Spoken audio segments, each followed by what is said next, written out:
Hello everyone.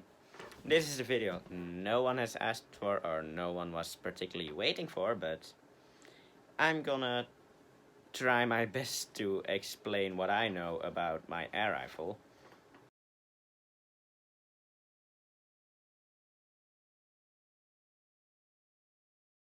This is just what I knew when getting into the hobby of air rifles and my reasoning for it. So okay, let's get started. So in this bag is the air rifle we use. I'll take it out for a moment.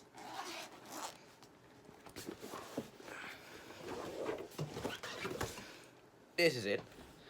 It's the Weihrauch hw57 with a hawk scope on it, and to be honest, it sucks. First of all, most scopes have turrets, and some even lockable turrets. What I really like. But this one, I don't know if it wants to. It doesn't want to focus. Yeah. This one has these thingies here, and these corners are pretty sharp, so adjusting it is painful. Actually not painful, just uncomfortable, because those corners are pretty sharp, and it doesn't want to hold zero, and I can't really show it on camera, but also if you turn this here, this is the zoom, this is 3 to 9 times by 40, so the by 40 means that this part here is 40 millimeters, and 3 to 9 is a zoom, so it zooms from 3 times magnification to 9 times magnification. So that's how scopes are classed. So this one is a 3 to 9, but wait, it's here, you see it, it's a 3 and then just a dash, 9 and an X 40. So 3 to 9 by 40, and that's how you know what scope you have. The 40 does matter, because if you have a smaller, I think I forgot it. I'll put it up here if I can find it. But the front length of the scope, if it is smaller, it lets in less light, and less light means that the darker it gets outside, the earlier you have to stop with shooting. So if you have a real big front lens, like 50 or 55, I don't know if that exists, probably, then you can shoot when it's getting darker. Than with this one, I never shoot when it starts to get dark, only when it's isn't dark yet, when it's still bright outside.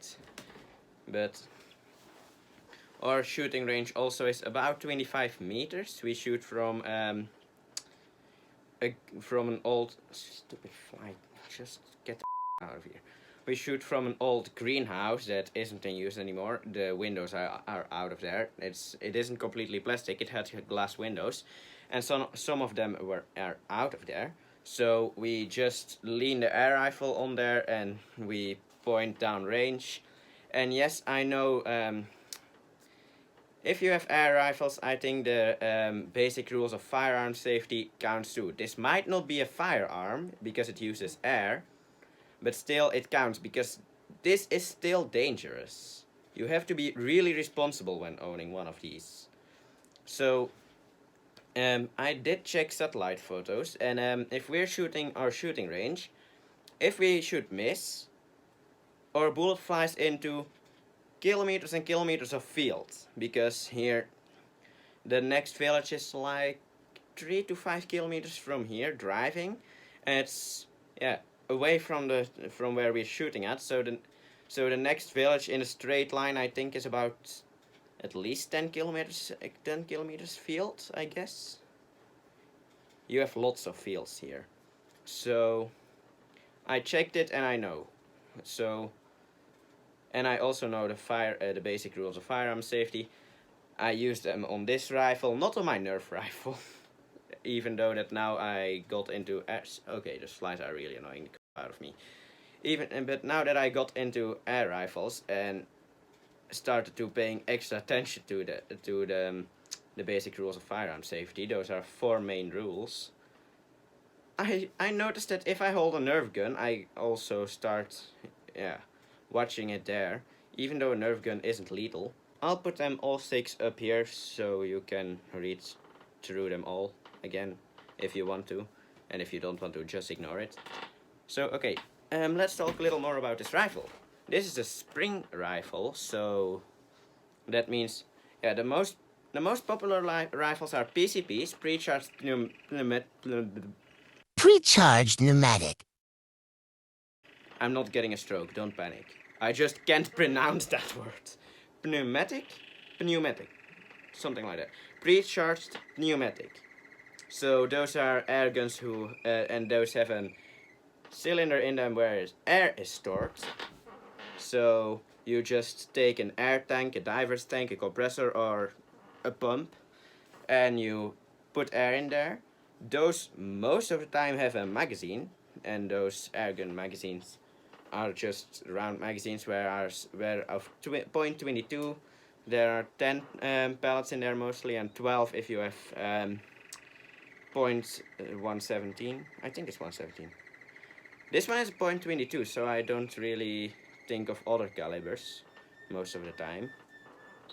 So yeah. How this rifle works is, this is an underlever spring rifle. It isn't magazine fed. So underlever means instead of a brake barrel, this is what folds. I'm not gonna load it inside, so don't worry.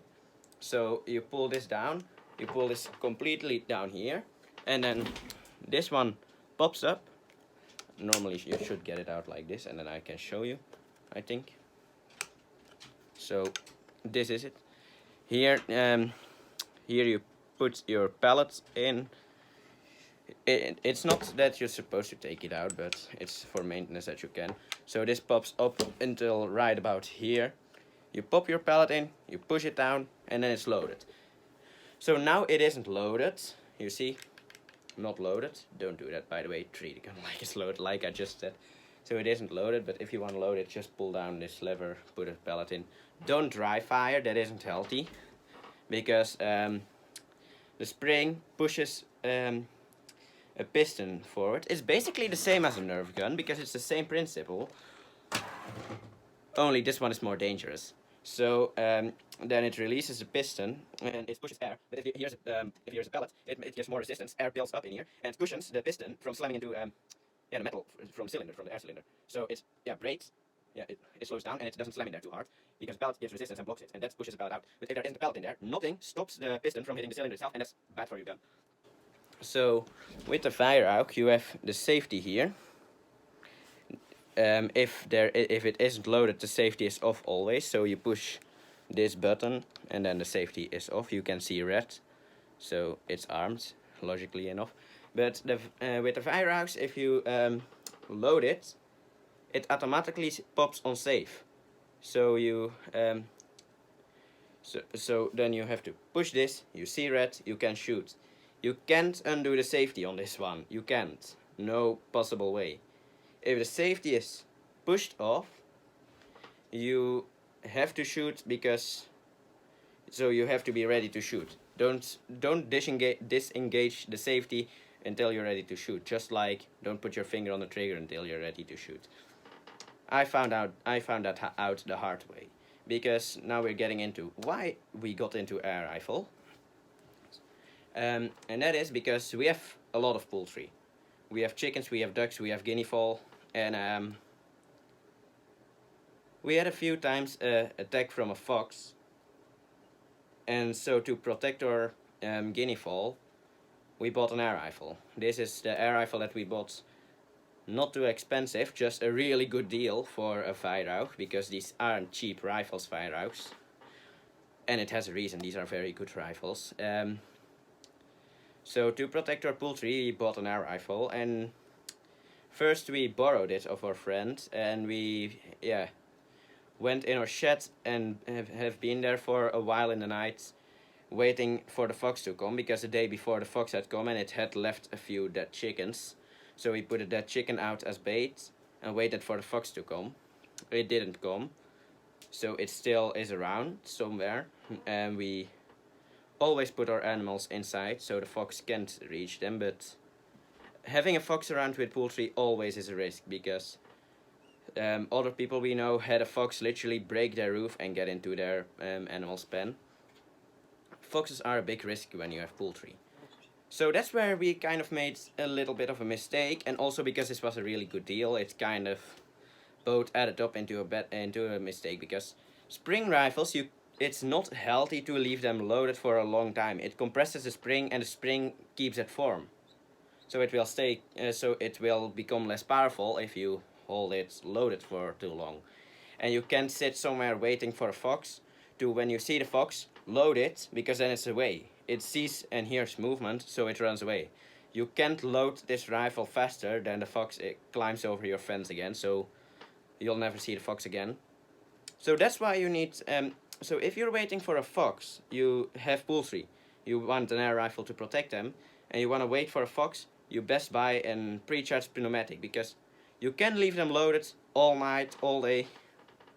Just make sure the safety is, because when we went outside, it was dark. I loaded the air rifle inside so I could see what I could do, because what I was doing, because that was the first time I solo operated this rifle. I also already operated it at our friend's house once. So to see what I was doing, I loaded it and I pushed the safety, because I didn't know yet that you couldn't re-engage the safety. So we went outside with a rifle that if I touched the trigger, it would shoot. So what I did, I fired the rifle into the ground, loaded up a new round, and went waiting. Not the smartest idea, just that was my stupid thing. I didn't completely read through the manual, or I didn't check that. I did research before we went to buy an air rifle, but also this was a really good deal. Except for the scope, that is, because the scope kinda sucks. Crazy enough, because it's a hawk, and hawks normally are very good scopes. But okay. And yeah, I don't know the weight of this rifle, because I didn't weigh it yet. And like I told, I'm not a professional, so I also don't have a chronograph. I know it's within legal limits. Yeah, that's about it. He also had something here. He had a laser light on the scope, but kind of damaged the scope, like you see here. That isn't healthy to clamp something on a scope that's that hard. So here was a button that if you would have your hand on, if you would have your hand ready to fire, you could reach this button and you could engage the safety.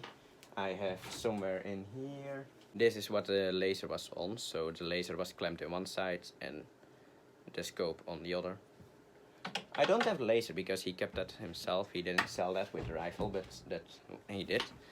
But okay, that's we also didn't get the open sights, because open sights are a little different than a scope, I guess, because it doesn't have magnification like a scope has. So okay, a little about the scope. For everyone who doesn't know how a scope works, this is to these things are to zero in the scope, and zeroing the scope means basically that you put the scope on target for the range that you are going to shoot at. So if this scope would hold 0, I would have to zero it in at or sight it in actually. Then it would have to be sighted in at 25 meters for my shooting range. This is a magnification, so now it's completely down at 3, and now it's at 9. And this is a focus, so you can turn this to focus, and that's how you would see your target very sharp. So this adjusts the reticle. If you have a reticle, it's basically most of the time it's just across, and you're aiming in the middle of it mostly, except for if you're being really advanced with it. So the top one is to adjust the height in the reticle, so that one will move. And the one on the other side is to adjust left and right, so up and down, left and right. You also see it if you turn off the cap. And then here you see, wait, let me check. One click is 1/4 of an inch at 100 yards, and turning it that way is going left, and turning it that way is going right. So if you turn this clicks. And every click that you make should be 1/4 of an inch adjustment at 100 meters, yards. I think yards and meters are about the same. So yeah, that's the basics of a scope. I'm not going over how to zero a scope now. I know how to do it, but this one just doesn't hold zero. But okay, I think I might have forgotten some stuff about this air rifle. Oh yeah, you have an adjustable trigger. I don't use it because I'm not a professional and I don't want to screw up anything. And you have this butt pad at the stock, this butt stock, and this stock pad, something. This isn't really squishy. But one big difference between Springer rifles and PCPs is a Springer rifle has recoil. That's the word, recoil. So if you shoot it, you'll feel but it's not this hard like I'm not showing now, but that's because here is a complete mechanism inside that moves up there and blows the bullet out. You don't have recoil, or really don't have much recoil with a PCP. I never shot a PCP, so I don't know how it feels. But for as far as I know and everywhere here, you don't have recoil with a PCP. And a PCP mostly has a bolt or just a lever here, and you do, and it's reloaded. This one, if you want to reload, it's every time pull this down. I mostly do. I pull it, I close it, and then this one is still up. I put the bullet in, push it down, so I don't have risk of it launching. But I had one time, because I almost never used an air rifle before, and you see it here, the pattern of this thing, because I had it going loose, and I panicked that I would have completely ruined the barrel. It was still sighted in, it was still perfect. Really, Weihrauch, your rifles are real good quality. I completely was panicking because I was about here and slipped out of my hand because I was using gloves and not grippy gloves. Yes, you can facepalm. I should have thought about that. And it slipped out of my hand and just rammed into the barrel, and I thought now the barrel is screwed up. But it didn't screw up the barrel. So this rifle fires really good.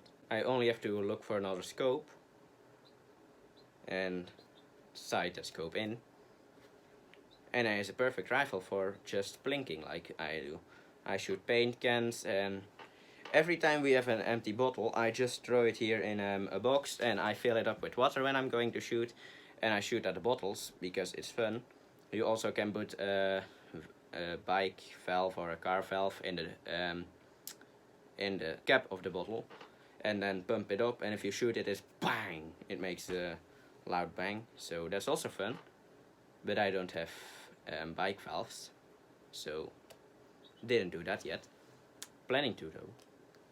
But okay, air rifles are a lot of fun, so if you're looking to get into it and you know from yourself that you're responsible enough, I'd say try it. It's a lot of fun. If you have a big budget to spend, I say, if you have a big budget to spend and you know from yourself you're not a really good shooter but you want to get into it, I'd say get a PCP rifle, because those are easier to handle, because they don't have a recoil, and you can keep them on target, because if you're aiming and you missed, you can just hold it on target and just load like that.